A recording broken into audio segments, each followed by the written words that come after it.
Does installing a larger tire give you more ground clearance? Well, we're going to find out exactly how much you're going to get if you install a 2-inch larger tire, because today in this video I'm going to be removing the OEM tires off of my Wildcat Trail, and I'm going to be installing these wannabe Bighorn tires from Atlas. These are 27-inch tires versus the 25-inch tires that are currently on my unit right now. So let's get started. Okay, first things first, let's drop it back down. We're gonna take a measurement of the existing ground clearance right now, put some tires on, get them all aired up to the same pressure, put it back down on the ground again, and retake that measurement to see how much we gained in overall height. All right, so the lift is out of the way. Let's jump up back here, make sure that we're squatting down the suspension a little bit. Do the same thing in the front. All right, let's grab a measuring tape. So with the current suspension settings, which I won't be changing in this video, I've got 14 3/4, almost 15 inches to the bottom of that rear receiver at the back. And in the front, just about 11.5 inches under the skid plate. All right, let's pull this tire off. Perfect. So let's talk a little bit about tires before we get started and unmounting this one and putting this one on. This particular tire over here, this is a Atlas 4Runner tire. Very similar to the one I have on the Big Bear. I have a set of 27s on the Big Bear. They are a little bit larger width-wise. These are 9s. I'm going 9s all around. I'll get to that in a second. But I really like this tire. It's probably the most copied tire on the market because the Maxxis Bighorn is a very good tire. It's very popular, but it's also quite expensive.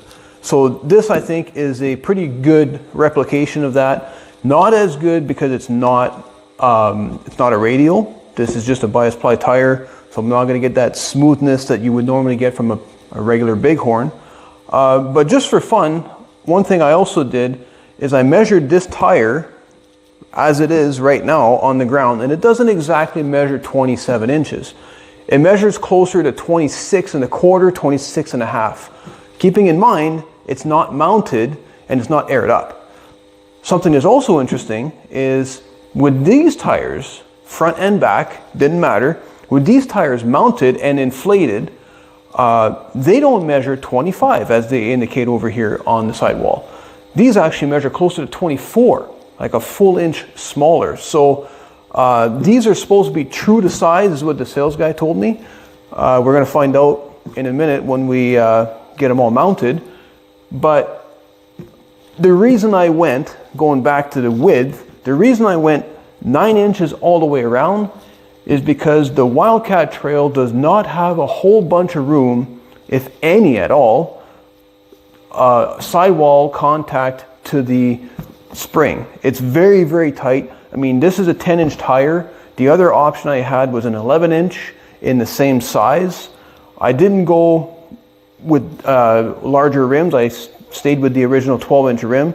So this was the largest I could get. I mean, I think there's a few tires out there where you can go with a 28, but there is not much room. I didn't want to chance it. I didn't want to run spacers also because I didn't want to change the, if I would have ran spacers, I would have to go all the way around. I didn't want to run them just on the back. And I like the trail for the fact that it is as narrow as it is. It makes it easier to get in and out of trails that I ride. Enough talk.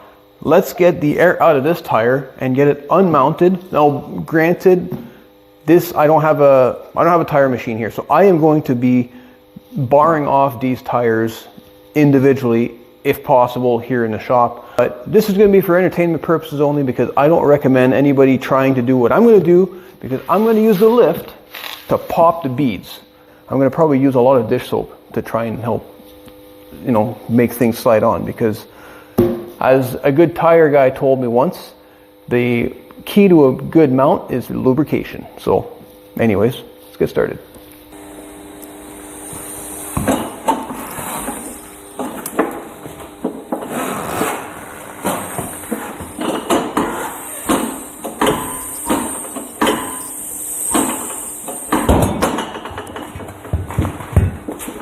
So when it comes to doing tires by hand using bars like this, there are a few little tricks you need to remember, and one of those tricks is to try and keep the bead of the tire in the valley. And what I mean by that is right down in here.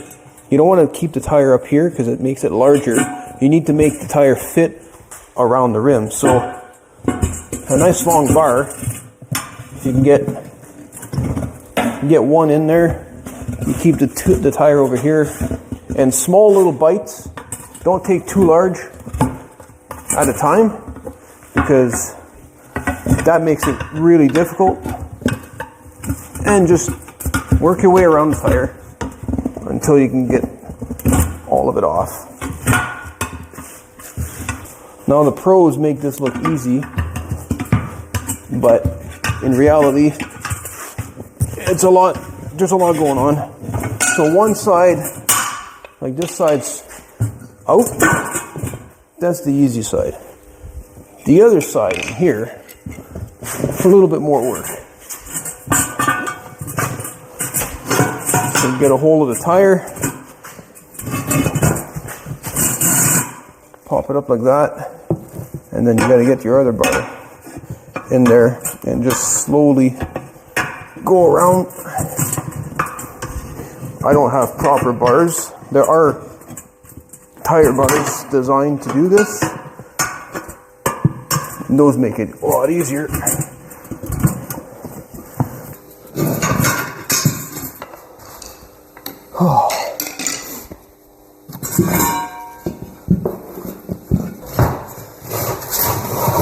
Let me try it this way.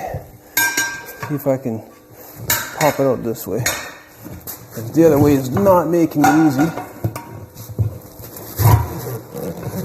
Now it's also important to watch your fingers when you're doing all this stuff, because if you get them in the wrong place, it can hurt.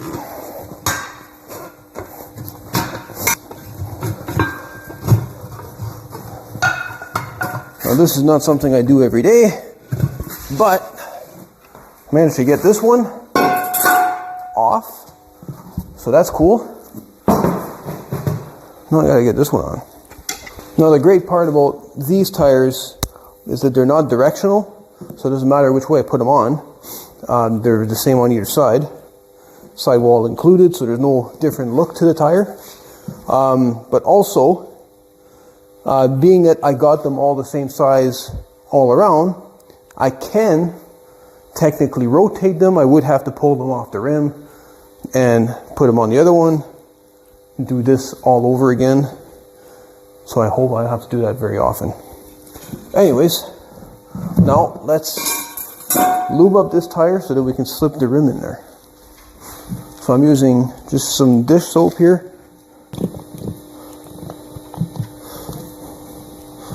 And again, there is proper products for this, but I find dish soap is just as handy when you have it at home. And we're going to do the reverse. Now, throwing it in on one side again is always easier than the other, but we'll take our time.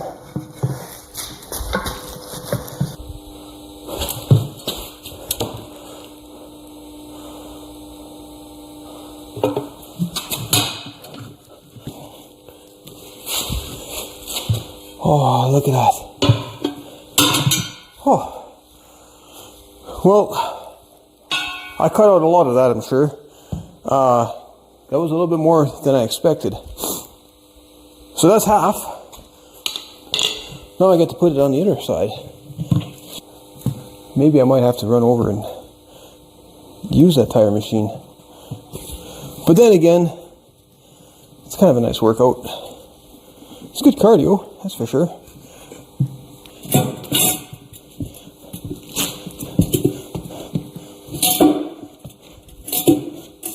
So we're going to rinse and repeat on this side. I'm going to try and... see, these tires are stiff. It's going to be fun to mount this side. But we'll get it. I'm sure to buy a third one I'll have this figured out pretty easy. So if you're paying attention here, I got my 2 bars and I'm swapping between the two. So I'm going in this way, then I'm flipping it inside. Once I'm in, then I'm going all the way as close as I can to where the tire wants to jump, and little bites at a time, and it's actually moving pretty nicely. As long as I keep this side of the tire into the valley.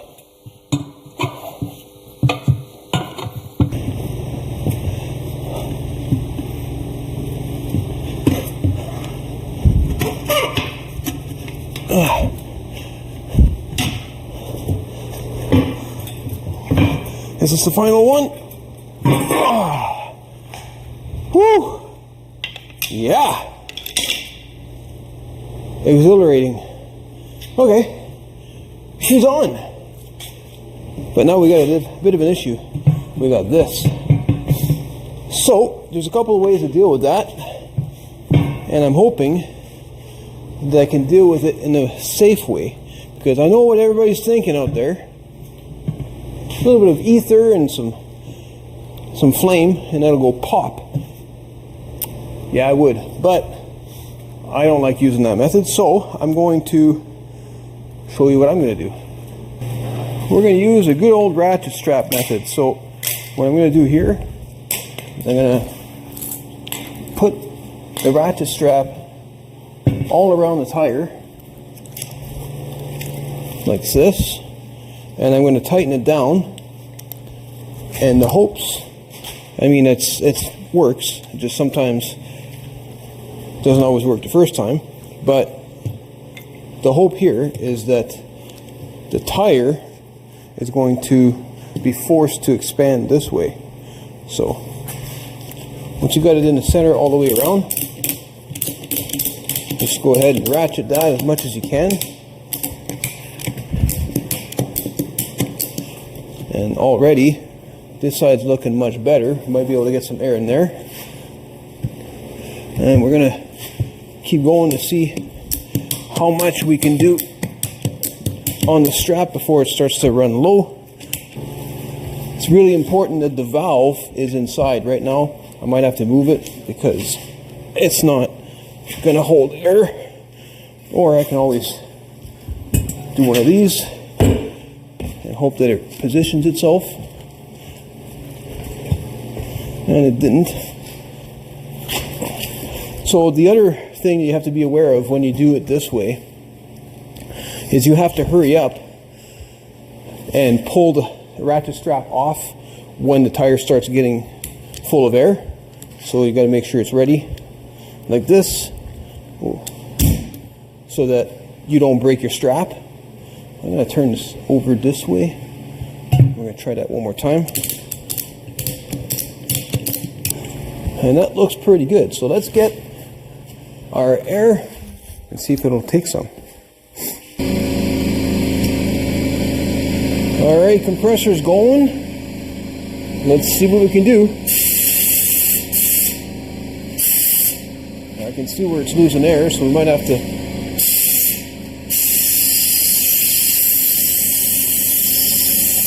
bounce it around here a little bit until it catches. Alright, so I'm having a bit of a hard time here, clearly, so I'm going to add another strap. But right here, I have that's where I have the air coming out. Everywhere else seems to be pretty good. So I'm going to put the ratchet strap, the second one, right there in hopes that that kind of seals it up. And so far, it looks like it's doing exactly what I need it to do. Perfect. Now, let's hope that we can get this bead seated and then undo these straps without killing ourselves here.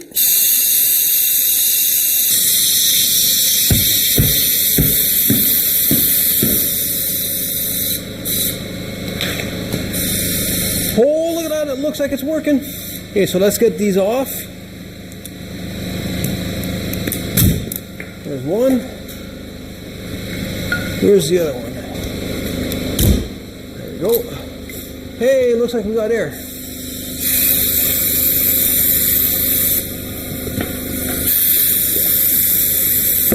There's one. How about this side? And it's going. I don't want to put too much air. I've got about 10 pounds in there now.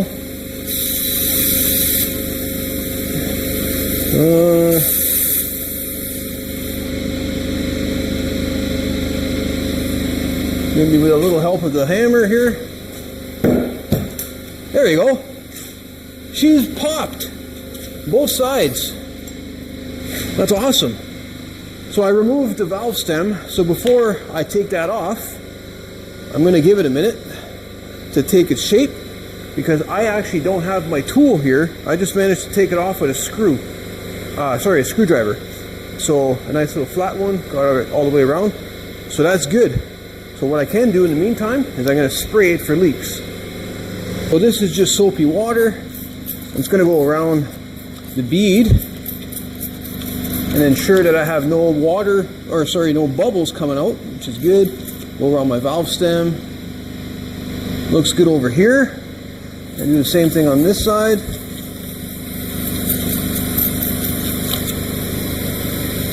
I like it. And this tire, even though it's only a 9-inch, is almost flush. It actually sticks out of the rim by just a little bit, which I kind of like. So it's going to fit perfectly. It'll look good. Only 3 more to go. And this is what it looks like with all 4 mounted. I think it looks awesome, guys. I mean, and I'm happy I went with the 9-inch all around, because right here, as you can tell, I've actually gained a little bit of space in between. I mean, it's still pretty tight down here at the rim, but that's pretty normal. But up here, I'm okay. So I'm happy about that. It looks awesome. I can't wait to drop it down and see how much I've gained, if any. Oh, and you guys might have noticed too, I got this nice little green line here, if you noticed. I mean, it's new because I just put that in. And let's take a look from the front here with these 27s. Oh man, I think it looks great. And I think that line looks great too. I wanted a little bit more color on this thing. I mean, all the decals were gone when I bought it. They're notorious. They don't really stick very well. The second you pressure wash them, they're gone. So I also am working on the box. I'm doing a couple of things there. I'm going to paint the logo. It's going to be pretty neat. So I had to cut out the logo. I ended up just kind of marking it with some tape, tracing that out, pulling the masking tape out from around it, and then I ended up priming it, painting it, and I'm going to pull the logo out. So the logo will remain black, because you'll see the black that was already there. So, but anyways, guys, this is looking really good. So let's drop it down and see what it looks like and how much we've got ground clearance now. All right, and same as before, we're going to squat the suspension down just a little bit, make sure we have the same accurate reading front and back. All right, here we are at the back, and if you guys remember the measurement, it was about 14 and a half, almost 14 and 3/4, and here we are sitting at almost 15 and a half. So that's just under 1 inch of lift. And now let's go check the front. And in the front, we were just shy of 11 and a half, and now we're sitting at just over 12 and a half. So that's a full inch there. Something else that's important to check too is, what's the steering like full lock? So right now, I've got the steering full lock on one side, and let's see what kind of clearance we have all around here.